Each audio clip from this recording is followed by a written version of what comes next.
What's up, everybody? I got an interesting warm-up coming up. It's going to be full body, but we're getting some lateral activation and some rotational activation in our whole body. Hips going all the way to the shoulders and torso. I hope you guys have had a great day. You guys are amazing. You opened this link. First of all, congrats. Grab some water if you need it. Make sure you have some room. I have this mat splayed out, so if you're in your living room, if you're in your kitchen, just make sure you have your room. If someone enters your 3-foot circle diameter, make sure to be ready to slap them, attack them. This is my workout area. Dominate your space. Let's go. So, all jokes aside, just make sure you have some room around you for this warm-up. We're going to start with sky reaches. So what I'm going to do here, make sure I have some room in front of me. I'm going to bring one leg in front, swing it back. I catch with the same side arm. Swing, catch, reach with the opposite arm into the sky. Step forward, swing, catch. Ooh, got to work on balance. Swing, catch. Let's get 3 each leg.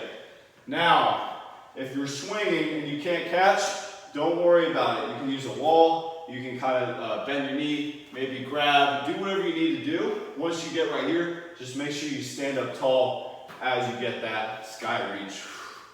Okay, done with that, we're going to move into ankle pulls now. I'll show this from the front. I'm going to start with both feet about hip width apart, right under my hips. I'm going to bend both knees. Now what I do is get one foot, so I'm single leg balanced temporarily. I'm going to bring it to the side, kind of like a bound ankle pose or tree pose, mountain pose, whatever one this is in yoga, I forget. It could be all 3. I'm going to grab the ankle and I'm going to grab below the knee. Now what I do is stand up tall, hold, reset. Bend both knees, below the knee, above the ankle, stand up tall, hold, reset. So the reason I bend both knees is just so I don't have to get my foot all the way up and then bend over, do some crazy stuff. I want to make it as easy as possible to grab, stand up tall. Let's get 4 each leg. Stand up. We're activating the glutes. We're stretching side glute right here. This is a great movement to get ready for the day. Now we're going to move into a new one. This is going to be a windmill standing position. So I'm going to get my feet outside shoulder width, outside hip width, but not too wide, not necessarily sumo. Now what I'm going to do, let's go ahead and rotate both of our toes towards the left side of our body. Okay? So all I'm doing here is my toes are facing one way. That's the way that my shoulder is going to be going down towards. So I take my left shoulder in this case as my toes are facing left. I'm going to extend my right arm overhead and my hips go back the opposite way. So let's just go ahead and all get in this position. Opposite side arm up, same toe pointing side arm goes down, hips going back behind. It's like someone's pulling a belt or a shirt.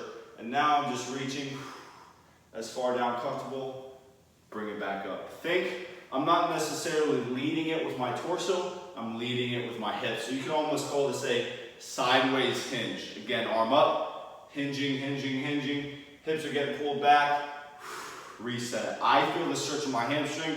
You may feel it somewhere else in the leg. Just make sure you're leading with the hips. So from here, as my shoulders come up, my hips come back to center. Let's switch sides. Toes now face the opposite way. Opposite side arm is up. You can slightly bend your knees if comfortable. Hips are getting pulled the opposite way. I'm big chest towards the front of the room.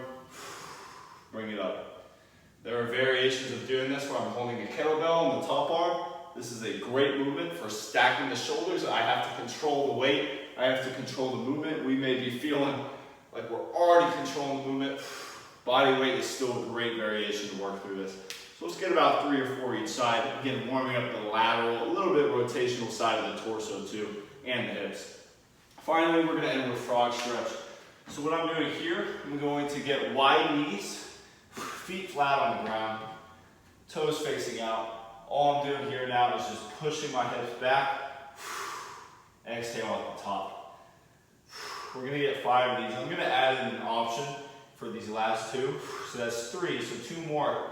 As I come up on the 4th one, I can get what's called external rotation of my hip.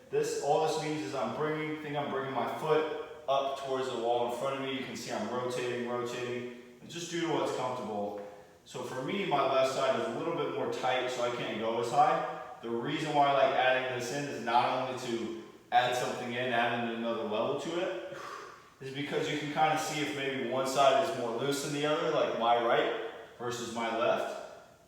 And maybe you see, okay, I have something to work on. I need to stretch out one side a little bit longer, or put some more intent, some more thought in stretching out one side. We are good to go, y'all. We got a lot of lateral, a lot of rotational stretches in this warm-up. You guys are awesome. I'll see you in the workout.